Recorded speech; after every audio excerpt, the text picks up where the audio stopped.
Welcome to y'all family. This is the fourth and final video on the Barbie series. The earlier videos we talked about the patents that Barbie owns on, or that Mattel owns on a Barbie intellectual property. We also talked about the trademarks that Mattel owns uh, on the word Barbie. And in my last video, we talked about the copyrights that Mattel owns on Barbie, the number of copyrights that it owns.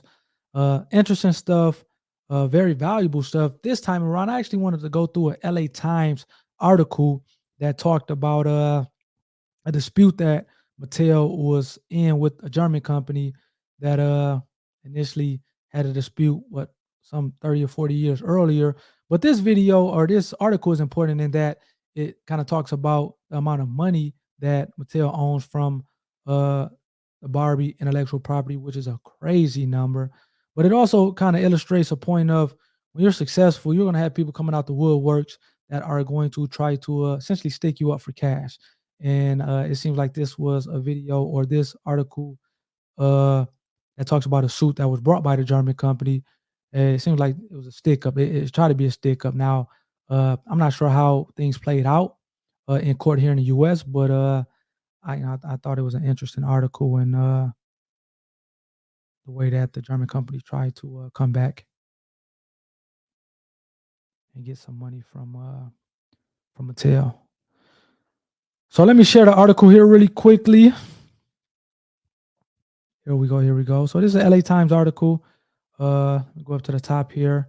So just to give you a summary of things, it seems like back in 1963, it was a patent dispute between Mattel as well as the German company with regard to these Barbie dolls, or they weren't Barbie dolls, but these toy dolls.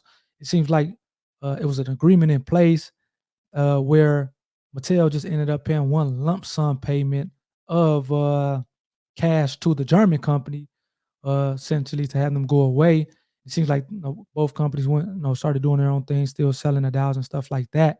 Part of that agreement is the Mattel company had to let the German company know how many dolls it was selling or whatever the case may be, and kind of based on that information, the German company said, okay, yeah, just kind of pay me a lump sum and just go away.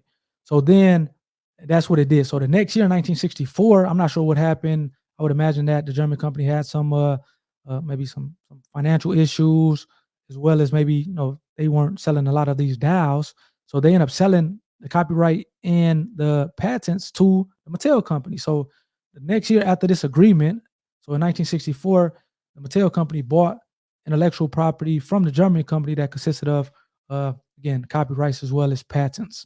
So this was in 1964. And then 1983, the German company folds. It goes under, pretty much goes bankrupt. And now a liquidator is appointed. A liquidator is appointed to come essentially, uh, liquidate the company, the assets of the company, maybe pay as creditors, things like that. And then fast forward to 2021, so almost 20 years later, the liquidator brings suit against Mattel saying, hey, that 1964 agreement in which you paid us that lump sum, that was fraud because you didn't let us know how many dolls you were really selling. And if you would have let us know how many dolls you were really selling, we would have took a royalty payment as opposed to just a one lump sum payment. So, and that was interesting. I'm not sure how that actually that situation turned out, but this situation was more so whether or not who had jurisdiction over the case. The German company actually sued in Germany. I'm pretty sure they said, "Hey, man, German courts are going to give us more favorable treatment as opposed to U.S. courts." As Mattel is a U.S. company based in Los Angeles. So let's take a look at the article again. It's a short article. Older article is based in December 23rd, 2003. So Mattel, which is at least at this time was the world's largest toy maker. I'm not sure if it still is. Went around in court as it fights with the Germany company that seeks millions of dollars in royalties on the top-selling Barbie dolls. The Ninth U.S. Circuit Court of Appeals in San Francisco reinstated the lawsuit by Mattel that seeks to enforce a 1963 settlement with the German company. The German company is called Greiner and Husser. I'm calling it the German company for ease. And it seems like, again, the U.S. Court of Appeals in San Francisco essentially said, enforcing that 1963 settlement agreement between the German company and and Mattel. So moving on, the German toy maker claims Barbie is a copy of his doll and seeks royalties on every Barbie sold since '64. So as I was telling you, early on, they got the lump sum payment, but now they're trying to get a royalty because they're saying that Mattel committed fraud by not letting the German company know how many dolls it was really selling. So the Dow saying that Mattel pretty much has stiffer competition these days from the Bratz Dow, which I'm not familiar with that Dow, but that's neither here nor there. Barbie, which was introduced in 1959, accounts for about 25% of Mattel's $4.89 billion in total sales. So let's just hear me out on this one. This Mattel toy maker, his album was at least in 2003. This was the case. I think maybe more recent article said in 2022 they only made 1.5, or at least the Barbie sales was 1.5 billion, as opposed to the 2 billion that it sold uh, that it sells in each year of the Barbie. But again, this paragraph is saying that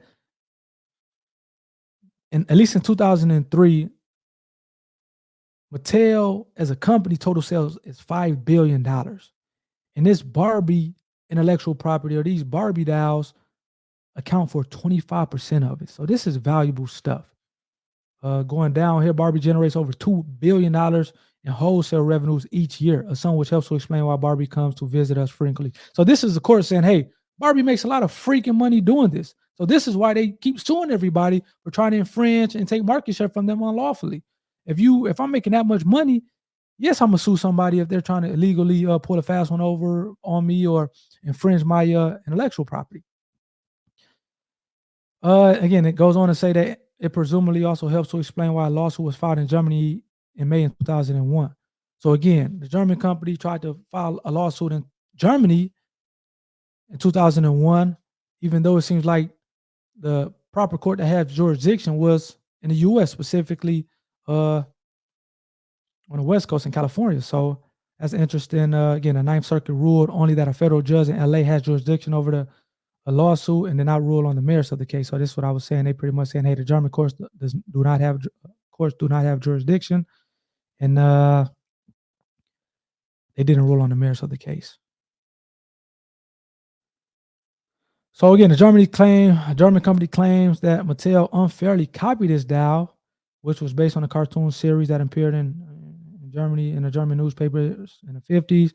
The director of the German company in 1961 received a U.S. patent for the doll hip joint and sued Mattel for infringement. So that's what them going back and forth in 1963, which led to the settlement. Again, the party settled out of court in 1963. And the next year, as I said earlier, Mattel purchased copyright and patent rights from the German company. The German company collapsed in 1983, and they had a court-appointed liquidator which sued Mattel in Germany in 2001, claiming Mattel defrauded the German company in the 1964 sale agreement. So again, that's pretty much the nuts and bolts of the article. Let's stop sharing the screen. Again, I thought it was interesting stuff. The fact that Mattel makes so much money in billions of dollars every year from the Barbie intellectual property shows you how valuable intellectual property is.